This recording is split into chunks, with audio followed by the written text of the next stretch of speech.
guys, and welcome to one of the first videos about the tips that I gave to you some time ago. Now, some of the videos or the tips, they don't really require a separate video, but this one certainly does. So I hope it doesn't really bore you. I find it very important to tell everybody how I think about this, and this one is called consistent mechanics. Now, the definition of mechanics, it has two definitions. At its simplest, it's the machinery or the working parts of something. So you have input, process, output. The second one is a branch of applied mathematics, dealing with motion and forces producing that motion. And I just want to really sort of touch on the laws of motion. Newton came up with the three laws of motion: the law of inertia, the law regarding changes that the changes that the force can produce on the motion of a body. And the third law, the law of action and reaction. I think a lot of people use, to each action there is an equal and opposite reaction. So these are very, very important to understand in the context of what we do. So let's start with Newton's first law, the law of inertia. This law states that if a body is at rest or moving at a constant speed in a straight line, it will remain at rest or keep moving in a straight line at a constant speed unless it is acted upon by a force. How does that apply to dice throwing? Well, we have the table which is at rest, or so we believe, which is a wrong assumption, by the way, but the table is not at rest. And then you have the dice which are moving at a certain speed. Now, the speed is not constant, but the direction that you give those dice is. Each die has an individual direction, believe it or not. And what we're trying to do is to make both dice travel in the same direction, with the same speed or the same velocity. So the first law just describes what happens. Basically, we are throwing something in a straight line, and it's going to impact another object, the table, the felt, and the back wall. So it is important to understand that one is moving, the other one is stationary. The second law talks about the changes that the force can produce on the motion of a body. The time rate of change of the momentum of a body is equal in both magnitude and direction of the force imposed on it. And so basically what it's saying is that what we do at the table, we're producing a vector. The dice travel in a certain direction at a certain rate of speed or changing speed. And at this point, it's important to know that the dice are not traveling in space. They are not traveling in vacuum. We throw them at a certain speed, and they start from a zero speed, and then they accelerate. They go up in an arc, and at some point, the force that we applied on those dice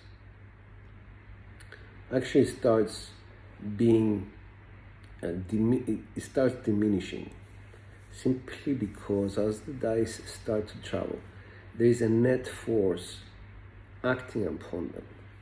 There is a force of gravity which pushes them down, and there is also the force of the air acting against them, slowing them down. And then they hit the table. And the table acts as a negative force. It produces a force, an upwards force. And then they continue because they still have the momentum that we gave them, in a forward fashion, hopefully, and they hit the back wall, whereby they have interactions with the gators. And the gators actually contact the dice at a certain angle, and those dice either split up or they stay exactly as they were. And that is the reaction part of the dice. To each action, there is an equal and opposite reaction. So we need to understand these things. And the last thing I want to say about this is that we are assuming that the table itself is stationary, but in reality, that table is actually moving. And it's moving against the dice in the opposite direction. And this is kind of a theoretical thing, but if the table was not acted upon by gravity and the rotation of the earth, then if the dice hit that table and there was no friction, no gravitational forces, then that table would have actually moved towards in the same direction as the dice moved. So please do understand that, theoretically the table is not stationary. I know it's a bit out there, but this is, the reality of things. So, to every action there is an equal and opposite reaction. It's the third law. Where two bodies interact, they apply forces to one another that are equal in magnitude and opposite in direction. So the force applied by the dice to the surface would push the table down. But at the same time, the table applies a force to the dice, sending them up again into the air and towards the back wall. And the back wall interacts with the dice by pushing them away from the back wall, and at the same time the dice push into the back wall. So let's forget about that now, and let's examine all the parts that are constant and those that are variable. So what do we consider constants? Well, constants are these: the force of gravity, friction of the air and the table surface, the dice weight and shape. We have to consider that as being sort of constant.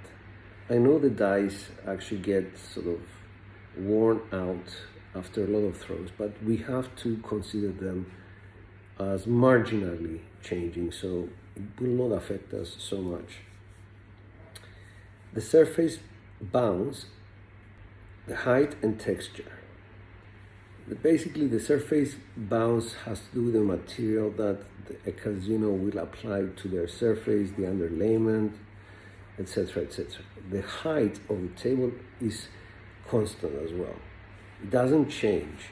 You always throw at the same sort of, I think it's 29 inches from the ground. And the surface texture, we should consider it constant as well. It's microfiber, the same every time we throw on that table. The gator walls, they're constant.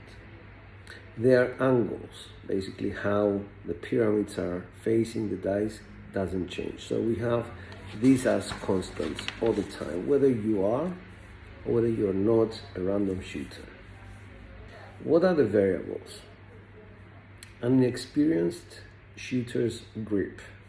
That is a variable, because every time an inexperienced shooter will pick up the dice, he will pick them up in a different way. We're talking about millimeters of difference, but they are going to be different. His starting position with the dice, basically how does he pick up the dice? Every time is going to be different because he doesn't think about these things. And his posture when he throws the dice, it doesn't really matter to him. The toss itself really doesn't matter to an inexperienced shooter, simply because all he would care about is, one, to get the dice to the back wall, two, perhaps look at landmines and try to avoid them, so basically changing his landing zone. The dice rotation, he doesn't care about dice rotation. It's going to be 3, 4, 3.5 rotations. Can he actually have the experience to know how many rotations he needs from that particular position. His landing zone, as I said before, it will be variable.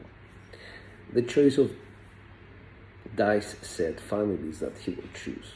He doesn't really know about dice set. He might have heard that, having the 4s on tops and the 2 facing him is a good way to do that. But he doesn't really understand how his throw will react to the results. Changes that we can make to create constants out of these variables include making our grip constant, make our starting position a constant, make our posture a constant. Posture in terms of how we pick up the dice and how we position ourselves when we are about to throw the dice. These are two different postures. Number 4, I would say make our toss momentum as constant as possible. And there are exercises for all these things. Make our landing zone as precise as possible. And the last, which is a bit more difficult, make our dice rotate uniformly and in sync. So what remains variable after that? Well, dice landing flat at the same precise spot. It's a very difficult thing to do. We all try, but it doesn't really happen all the time. Dice flight towards the back wall. Post first contact with the felt. So once the dice leave our hands and they land on the felt, the flight afterwards, felt to back wall, how can you make that consistent? Well, it depends on the first part, landing them flat. Precise contact point with the back wall and angle of contact. That is a very difficult thing to do.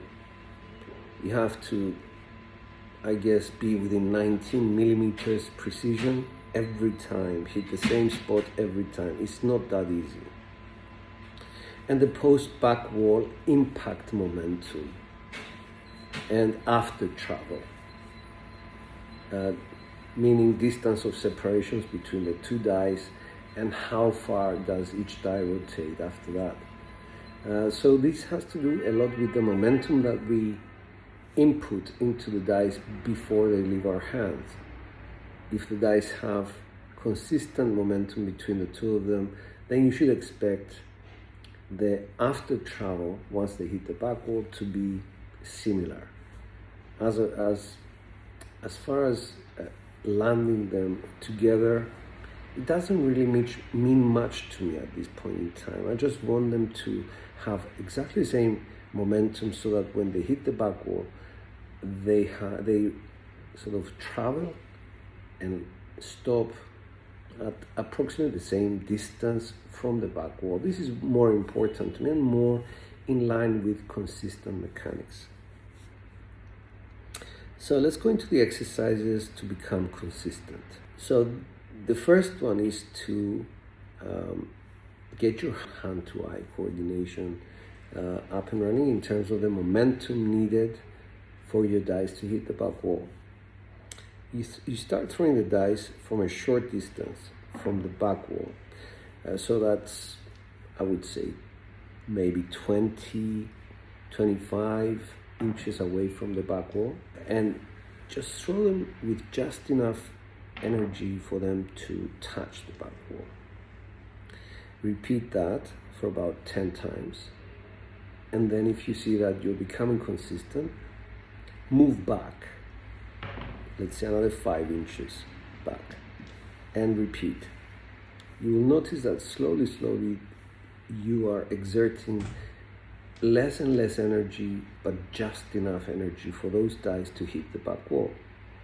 So this is an important exercise for you to train your eyes to judge and tell your brain how much energy to send to your arm to throw the dice. You see, I'm not focusing at all on what sort of grip you're using, which position you have. These are generic things that anybody should be able to apply to their own style of throwing. Then, once you do that, slowly move another 5 to 10 inches back and repeat. If you get it right from the, let's say, 30 inches from the back wall, go further back to 40 inches. If you're successful by 80-90% at 40 inches, go back further. If you're not successful, you have to go back to the previous one. And this exercise is one of those exercises which takes a lot of patience. And I must warn you that it does take its toll on your back as well. So please be careful and do it over, a period of 2-3 hours just to get to your shooting position. Do it slowly, and if you get tired, stop. Let's go to another exercise which has to do more with the precision of hitting a landing zone. A lot of people call this the bucket practice, whereby you have a bucket with an opening of, let's say, 6, maybe 8 inches in diameter, so that what you're trying to do is throw from your shooting position into that bucket, and that would represent where the dice would start coming down and touch your landing zone. So by becoming more proficient and, let's say, getting to a stage where you're, at 80% success with both dice going into the bucket, then you can say, I have mastered this. But be able to come back to this exercise and repeat over a period of time, as we tend to become just too relaxed sometimes, and we actually need to do this from time to time to sort of hone in to our skills. Let's go to a grip exercise. I personally use a book. There are some other devices called the grippers, and these are specific to the par shot, because what you're doing with the par shot is actually picking up the dice and throwing them straight towards the back wall. So your fingers are doing this. So what we're trying to do is actually make the fingers understand what is an aligned sort of grip for the dice with these 3 fingers.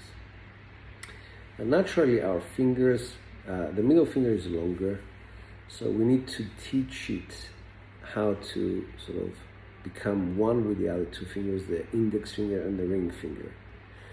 And also what we're trying to do is actually get enough practice with using a book at the front. I will sort of demonstrate what I mean if I can. So if I pick up the dice, I will make sure that my fingertips here are the dice basically are below the book, and the fingertips are straight, are aligned, so I can throw the dice and see what sort of results I'm getting. Once you get the feel for it, you do the exercise, picking up the dice, saying, I feel that this grip is okay, and then testing it against that book and seeing whether what you're feeling with your fingertips is actually translating to a correct result or not. Because we don't want to have false confidence about our grip. We want to have actual confidence that, yes, this is the right way, without having a book there. And the only way we can do that is with a book to verify whether we are doing it right or not. And over time, again, you will get to the point where you actually feel that your grip is correct, or more to the point, that your grip is not correct. Therefore, you need to put the dice down and re-grip. For people that use a tongue grip, you can use 2 books on either side, so you pick up, I guess, because you're going to pick them up like that. The dice are going to be picked up from the sides, and then you can decide the height at which is comfortable and it's correct for both your fingers to grip the dice. Let's talk about dice flight. This one is a bit more sort of a repetition exercise. You have to use the same dice set. Start with one landing zone and try throwing the dice for about 100 times with a low flight. Repeat again another 100 tosses with a medium flight. So your release is releasing the dice just a touch higher. And then repeat again for that same landing zone. Let's assume it's the right side, just a parallel shot from the left. And do it with a high flight, a very sort of big arc. Then go to the middle. Same set, low flight, 100 shots. Repeat again, same set, medium height, 100 shots. And then at the end, you do the high flight, 100 shots. And then you go to the third landing zone, which should be, either far left or far right, depending on which position you are using as your first one or the last one, and then do a low, medium, high flight. What does that do? It actually gives you an idea of what is, first of all, what is comfortable for you to shoot. Where is it comfortable for you to shoot? Because you will see your core is more comfortable in a certain position as opposed to another. Your posture is going to do you more credit in one position as opposed to another. And the flight itself is going to complement or harm your grip. Certain grips complement a low flight, certain grips complement a very high flight.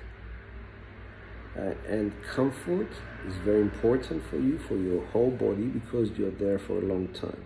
So what we're trying to do is, just make sure that you are as comfortable as possible, and you choose a flight path in terms of trajectory, high, low, medium, which is more in line with your grip.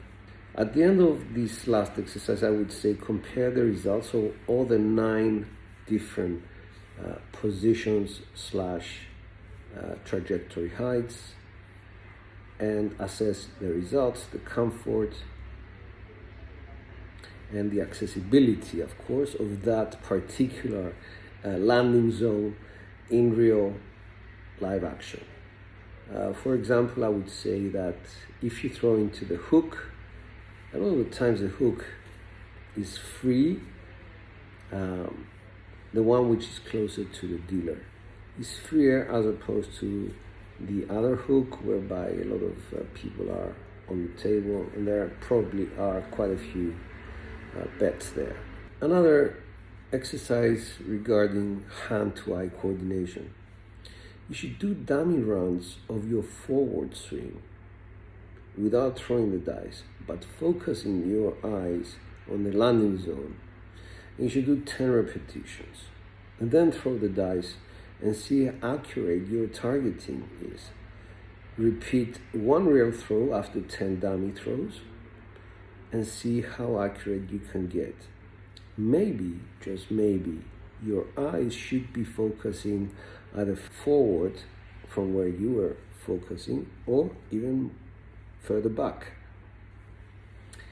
from that landing zone, let's say 5-6 inches back or 5-6 inches forward.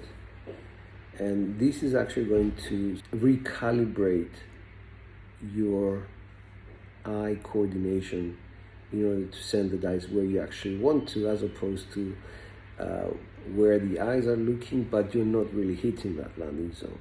Obstacle training. For flight consistency, I used to do this exercise live. I place tall boxes on the table, creating just one narrow path for my dice to travel through or fly through, and try to avoid hitting the obstacles, try to avoid touching them. So by doing that, what you're doing is you're creating in your mind a flight path which cannot be sort of broken. I used to do this exercise a lot because I used to have problems with my dice going like so. They were curving inwards towards the right hook, and throwing the 3V set, for example, is detrimental if you have sidewall interactions.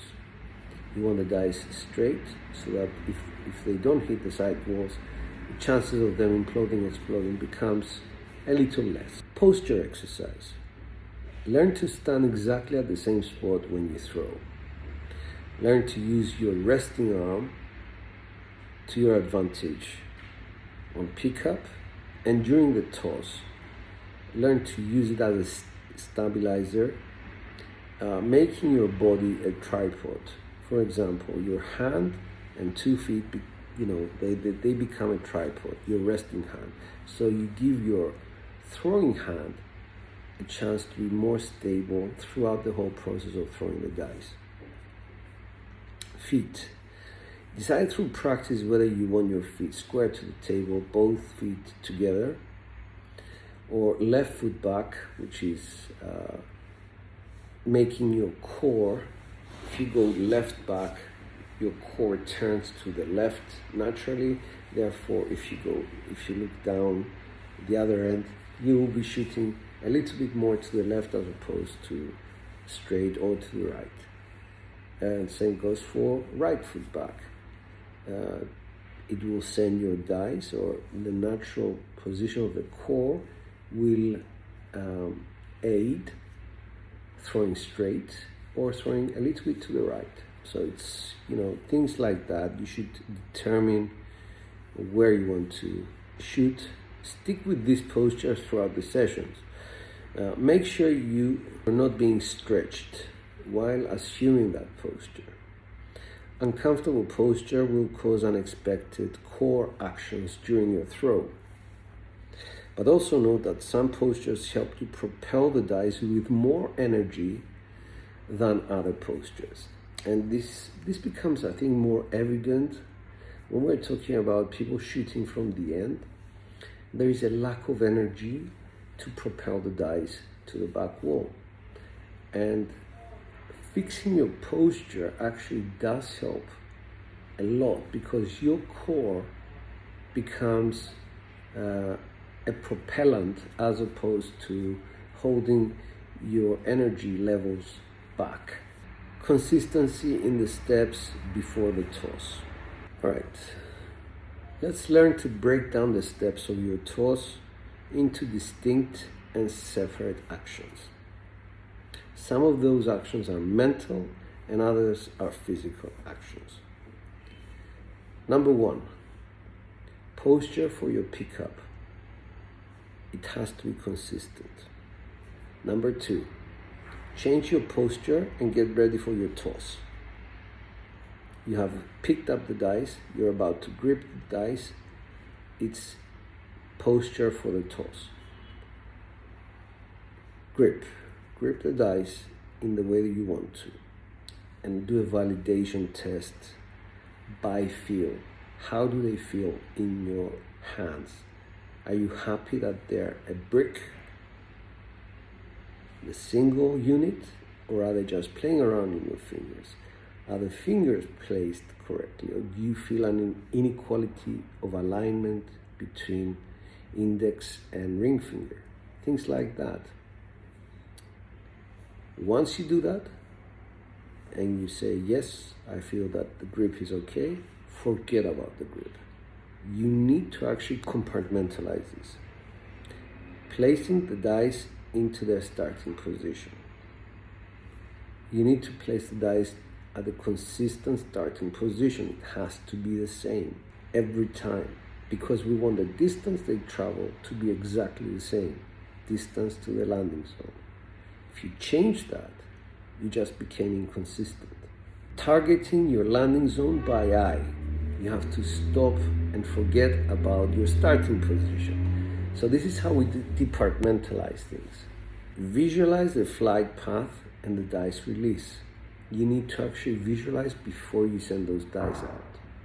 And there's a separate exercise for visualization, and I recommend people to do slow motion videos of themselves throwing the dice so that they learn to actually see how they are when they throw the dice, and look at the actual dice going through the air in slow motion. It actually helps you visualize your shots before you actually send the shots out. Execute the toss.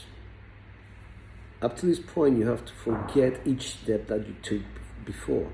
You have to execute the toss, track one die as it travels to assess dice behavior of the result of both dice. Follow through of your tossing hand. That means that it has to stay in the direction that your landing zone is. Do not remove your hand from that flight path. Leave it there. Read and analyze the result, having the information about the left die or the right die. What was that result? Make the necessary bets. Forget about the bets. Either adjust the grip or change the family of sets. Take a firm decision on that and forget about it. Posture for pickup.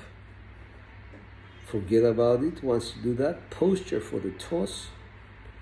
Grip and validation by feel. Forget about the grip.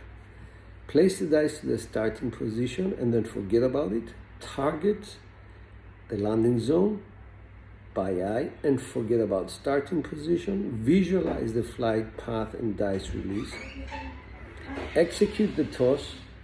Track one die as it travels to assess dice behavior of the result. Follow through. Read and analyze results and repeat again and again and again. So a toss is not as easy as it looks. And if you're one of my subscribers who says, well, George is really good, I'm not good. I'm just trying to follow the steps. Sometimes my mechanics are good, other times they're not that good. So it's either high up there or just very low. Another part of consistency is betting strategy. Never walk up to a real table playing real money unless you have rehearsed what happens if this or that result comes in. Betting strategy should be second nature to you, so that you know where you stand with bankroll and you know what the next move is. Learn to keep this as a separate and distinct action before you go into your shooting actions from 1 to 10 as I listed them or described them to you. If you skip even one of the steps, this will affect your consistency. For example, if your posture is not correct during one toss, your grip may be perfect, your targeting spot on, but your core will act against you on the momentum of the dice and their direction, as well as potentially your release. Another example would be everything up to the point of release is perfect, but you have no follow through. Dice will usually be biased to travel or to follow the path of your hand, which has gone off the table. The follow through assumes that you stay in that position. If you take your hand away, because a lot of people do it simply because they want to see how the result is going to turn out, and it's a natural reaction. The unnatural thing is to actually forget about the result. It's not important. I need to actually have direction of my dice. Once they rest, I can have a look at the result. So if you do that, your dice are going to actually follow that direction as well.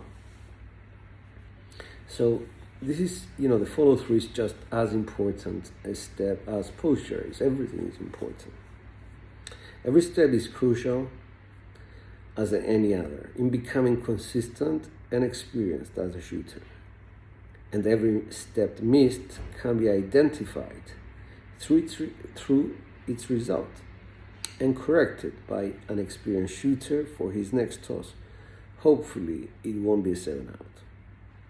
As a closing note, many of you will find this disciplined, repetitive approach to shooting very tiring to follow.